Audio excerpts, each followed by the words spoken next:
CAG के report पर ही इनकी पहली सरकार शीला दीक्षित के खिलाफ, कांग्रेस पार्टी के खिलाफ दिल्ली में बनी थी। सबसे पहले तो अनेकों विषयों पर सीएजी ने फोकस किया है, मगर सबसे महत्वपूर्ण विषय शीश महल है, उनका खुद का घर है। किस प्रकार से करप्शन किया है उसका काला चिट्ठा सीएजी के रिपोर्ट में आता है। विश्व में मुझे लगता है कहीं भी ऐसा नहीं हुआ होगा कि प्रपोजल आज दिया गया और आज ही मान लिया गया है। 1 करोड़ का प्रोग्राम, 28 करोड़ का एडवर्टाइज का जो प्रेस कॉन्फ्रेंस है जरा लंबा होने वाला है, क्योंकि जिस प्रकार के कंटेंट के साथ हम आए हैं यह कोई छोटा विषय नहीं है।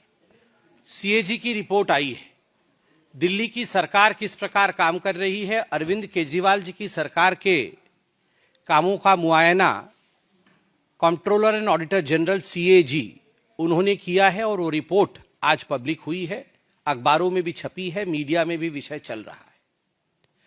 और याद रखिए, जब मैं सीएजी का रिपोर्ट कहता हूं तो उन दिनों को याद करिए, 2012-13, उस समय यही अरविंद केजरीवाल जी थे जो रोज शाम को सीएजी का रिपोर्ट लेकर बैठते थे और इस पर प्रेस कॉन्फ्रेंस करके सीएजी के रिपोर्ट पर ही इनकी पहली सरकार शीला दीक्षित के खिलाफ, कांग्रेस पार्टी के खिलाफ दिल्ली में बनी थी। तो स्वाभाविक रूप से सीएजी कितना महत्वपूर्ण है और उसके रिपोर्ट का क्या महत्व है वो अरविंद केजरीवाल जी समझते होंगे, ऐसा मेरा मानना है। सबसे पहले तो अनेकों विषयों पर सीएजी ने फोकस किया है, मगर सबसे महत्वपूर्ण विषय शीश महल है, उनका खुद का घर है। जो लोग कहते थे कुछ नहीं लेंगे, सरकारी बंगला नहीं लेंगे, घर नहीं लेंगे, गाड़ी नहीं लेंगे, किस प्रकार से दोनों हाथों से उन्होंने बटोरा है, किस प्रकार से करप्शन किया है उसका काला चिट्ठा सीएजी के रिपोर्ट में आता है। अब ये अरविंद केजरीवाल जी, उनका जो डेजिग्नेटेड घर है उसका एड्रेस है 6 फ्लैग स्टाफ रोड, आप सभी जानते हैं।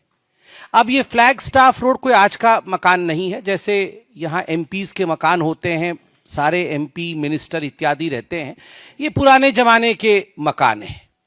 कभी कभी इनमें रिनोवेशन होता है, रिनोवेशन होने के बाद ये रहने लायक बनते हैं, एक स्वाभाविक प्रक्रिया होती है। मगर आपको जान के आश्चर्य होगा कि सीएजी की रिपोर्ट कहती है कि 17 मार्च 2020, 17 मार्च 2020 को दिल्ली की पीडब्ल्यूडी डिपार्टमेंट ने एक प्रपोजल दिया कि इस 6 फ्लैग स्टाफ रोड को, केजरीवाल जी के मकान को रीमॉडलिंग करना होगा। और ये रीमॉडलिंग कोई छोटा मोटा काम नहीं होगा, ये पूरा डेमोलिश करके, एक सिंगल स्टोरी बिल्डिंग थी ये, उसको पूरा डेमोलिश करना होगा और उसके ऊपर एक एडिशनल स्टोरी बिल्डिंग बना करके एक और मंजिल ऐड करना होगा और बड़े रूप से इस मकान को बनाना होगा। और ये प्रपोजल दिया 17 मार्च 2020 को पीडब्ल्यूडी डिपार्टमेंट ने, और एक दिन के अंदर ही इस प्रपोजल को मान लिया गया।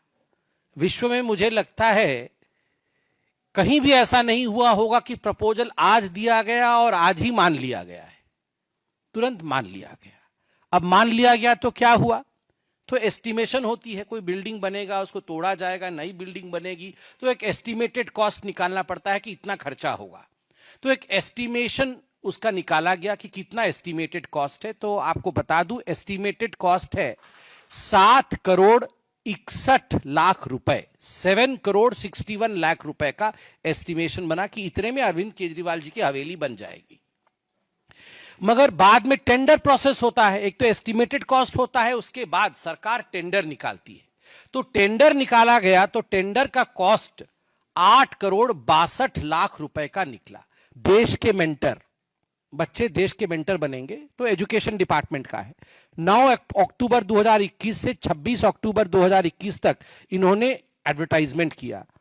प्रोग्राम में कितना खर्चा हुआ, देश के मेंटर में सरकार ने कितना लगाया, अरविंद केजरीवाल जी ने 1.90 करोड़, लगभग 1 करोड़ 90 लाख रुपए लगाए। और एडवर्टाइजमेंट में कितना खर्चा हुआ, 27.90 करोड़। 1 करोड़ का प्रोग्राम, 28 करोड़ का एडवर्टाइजमेंट।